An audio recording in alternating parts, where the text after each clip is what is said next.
Welcome back to the Joe Miller Show, KOAN Hot Talk, 1080 AM, 95.1 FM. The show is made possible by the McPherson Group Tax Defense Attorneys, 1-800-BEAT-IRS, BEAT-IRS, rescuing Americans from IRS tyranny. We have on the air with us George Gilder. Mr. Gilder is responsible for the economic policy in the Reagan administration. He is the author alive who's most quoted or was most quoted by Ronald Reagan, was a speechwriter for Nelson Rockefeller, George Romney, Richard Nixon, has been an independent researcher and writer, many different things. Of course, Wealth and Poverty, the international bestseller from 1981, one of the most significant works, 2013, Knowledge and Power, and an upcoming book, Bitcoin and Gold, that we'll get to here in a little bit. Mr. Gilder, thank you for staying on with the Joe Miller Show. Yeah, well, it's great to be on. Why I'm optimistic about our situation is to go back to the years after the Second World War, when every economist agreed that unless the United States continued its level of government spending at the same rate as during the war, there would be a catastrophic new depression. And we elected in 1946 a Republican Congress, and everybody was just desperate. All intellectuals, the whole university sector thought this was the worst catastrophe that could occur. And then this Republican Congress reduced government spending by 61%.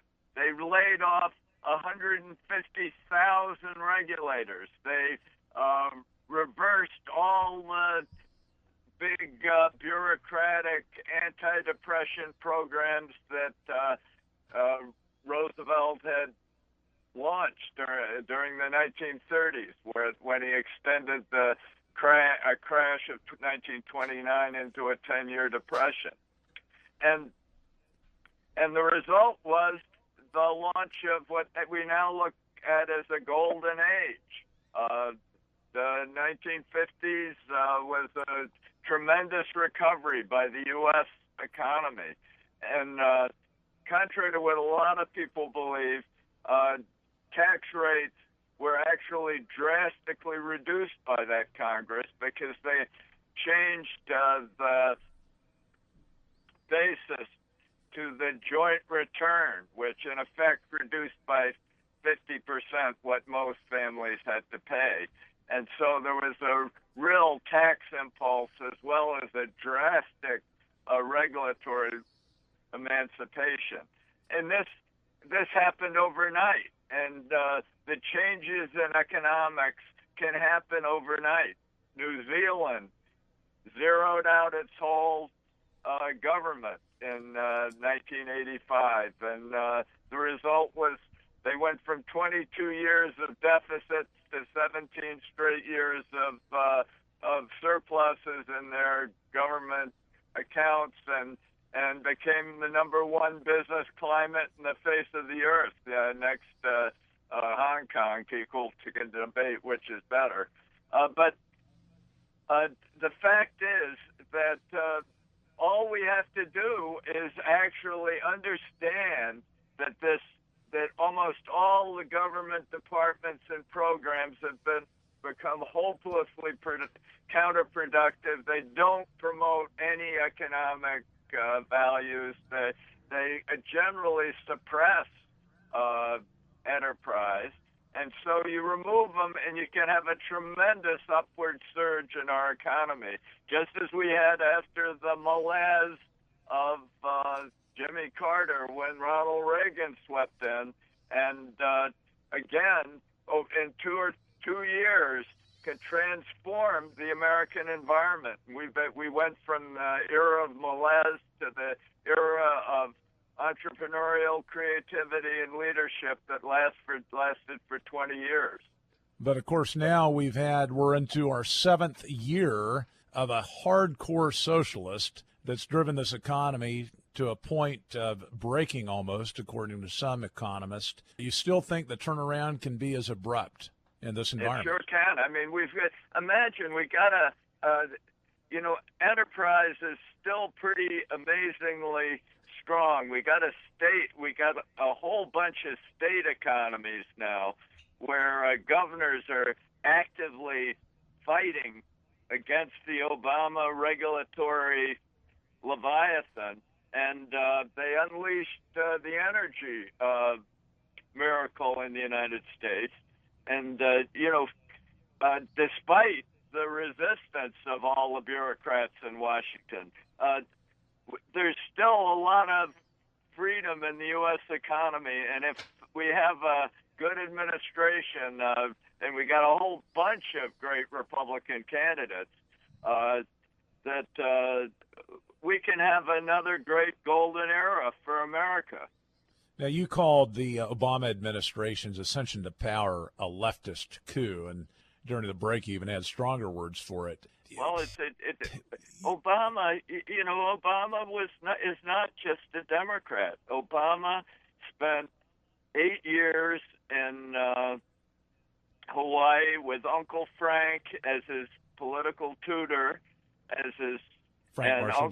His Uncle Frank was Frank Marshall Davis, who was a leading communist journalist and theoretician, and that was Obama's guide. And then he went to Chicago and spent 20 years at the feet of Pastor Wright, the super leftist, sort of spurious Christian, from my point of view, who treated Christianity as a kind of revolutionary Marxist force.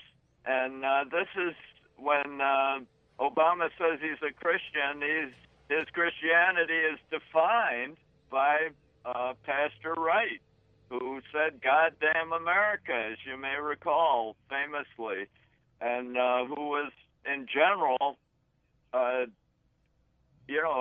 far extreme leftist, anti-American pastor. And he didn't just go. He named one of his books after one of Pastor Wright's sermons.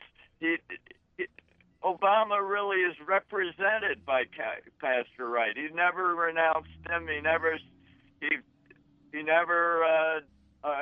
said he disagreed with him really very much.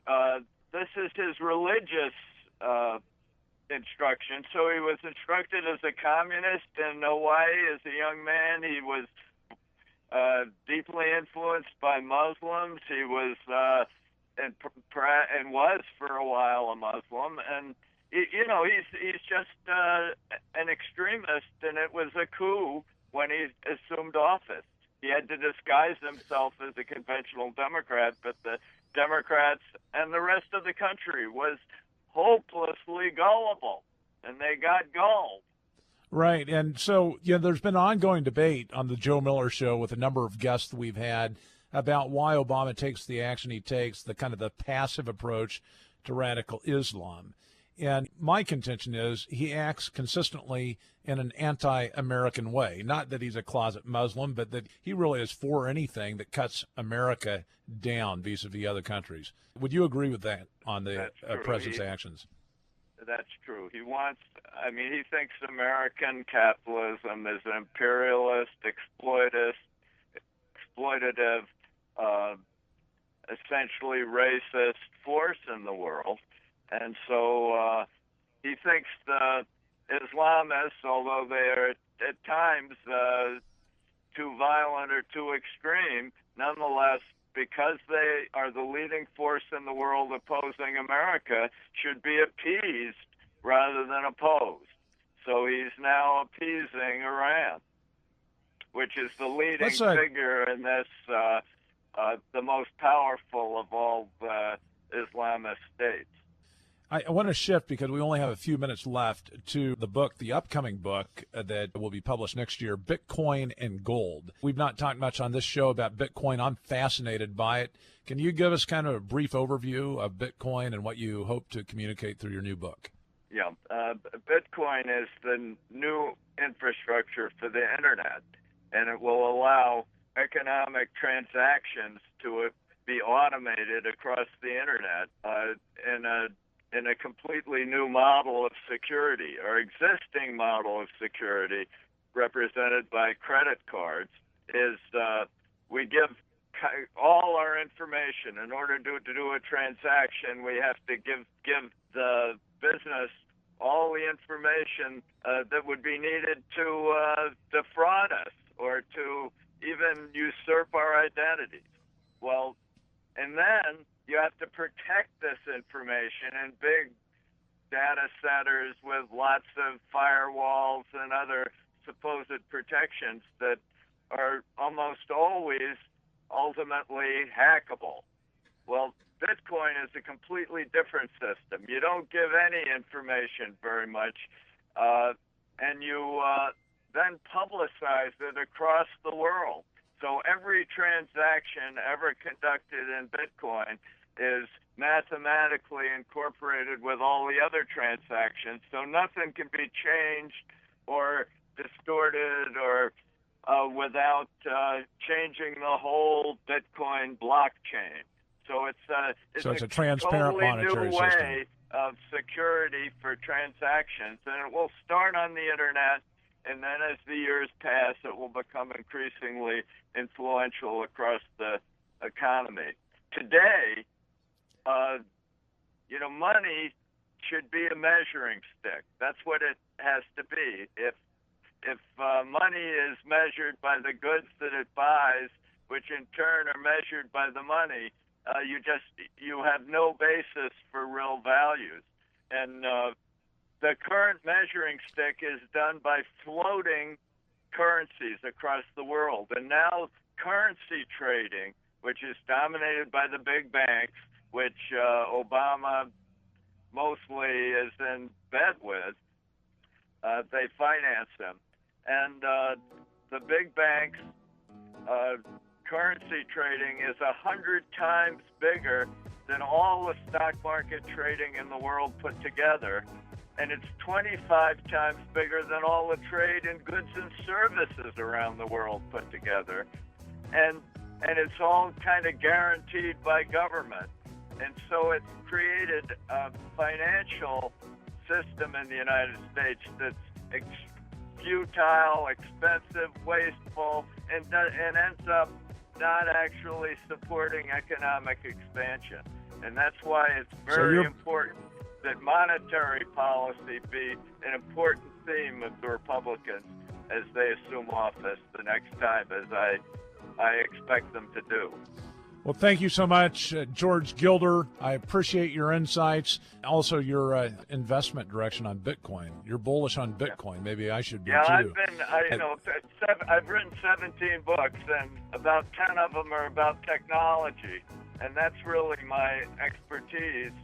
Beyond after wealth and poverty, I've been writing about technology, and Bitcoin is the frontier technology of the next era. Fantastic. We got to wrap it up. Again, George Gilder, real honor to have you on the show. Wealth and Poverty is first famous 1981 international bestseller, work that led to the economic revolution wrought by the Reagan administration, still on the cutting edge of things with Bitcoin and gold expected out next year. We'd love to have you back at some time, Mr. Gilder. Thanks again for being on the Joe Miller Show. Great to be here. Thank you. Stay with us. We'll be back in a few.